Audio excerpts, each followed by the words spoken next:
Hi, Dr. Shaw. This is Tatiana Rivera. This is my patient, Carmen. Okay, and we're going to be doing some vital signs on her today. Carmen, is it okay if I measure some vital signs on you, such as your blood pressure, your heart rate, and your respiration rate? Yes, it is. All right, good.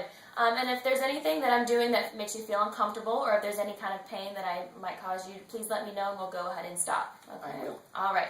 So the first thing I'm going to do is I'm going to measure Carmen's blood pressure. Okay. So the first thing I'm going to do is I'm going to have make sure that her legs are uncrossed. Okay. That her feet are flat on the floor.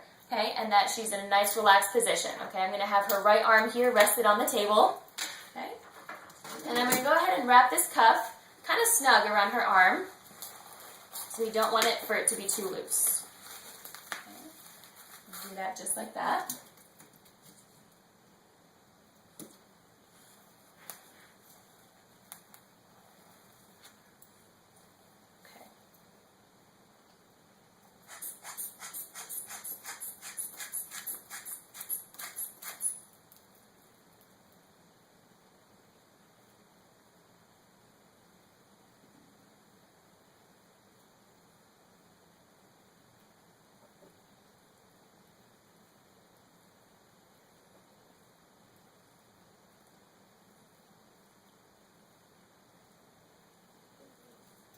Okay.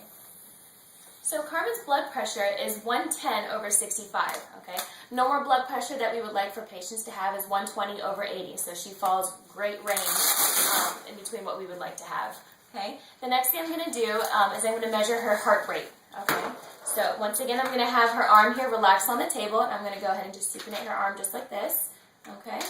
All right, so I'm going to go ahead and I'm going to palpate for her radial artery to get the radial pulse, okay?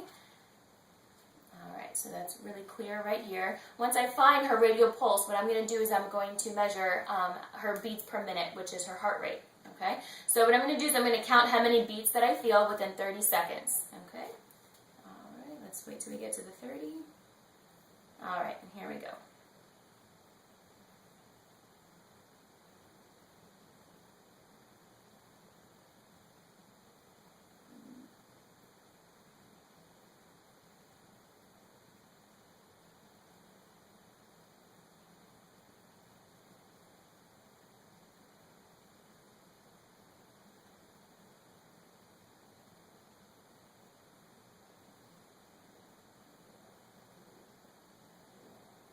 Okay, so within those 30 seconds, I counted 42 beats. So I'm going to multiply that by 2, and I'm going to get 84. Okay, so the normal range that we would like heart rate to be is between 60 and 100 beats per minute.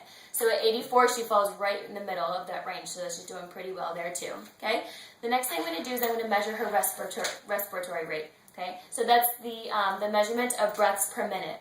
Okay, so I'm going to go ahead and measure that. So go ahead and just be as relaxed as possible. Okay, pretend I'm not doing anything. Okay, and I'm going to go ahead and I'm going to see the rise in chest, the rise and fall of her chest for each breath. Okay, so once again for 30 seconds, I'm going to go ahead and I'm going to count how many breaths she takes. Okay, I'm going to go ahead right now.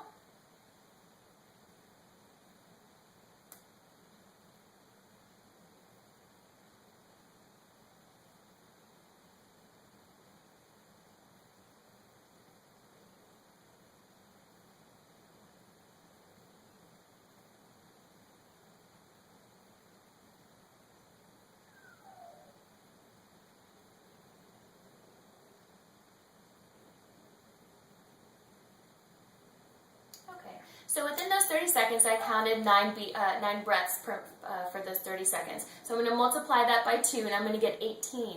Okay, so that she had 18 breaths per minute. Okay, so once again, for the range that we would like for respiratory rate to be is between 50 and 20 breaths per minute.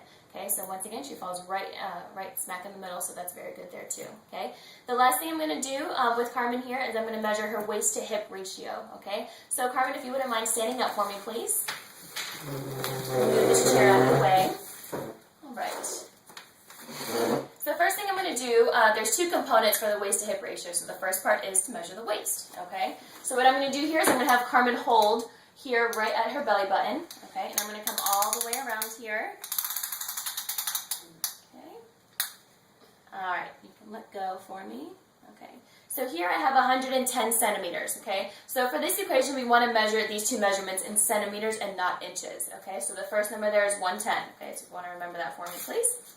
All right. And the second one we're going to do is the hip portion, okay? So it's right around the hip and the buttocks area, okay? So once again, if you can hold this right here for me, please. Right there, okay? I'm going to come all the way around here. Okay. And I have 125 centimeters here for the hip, okay?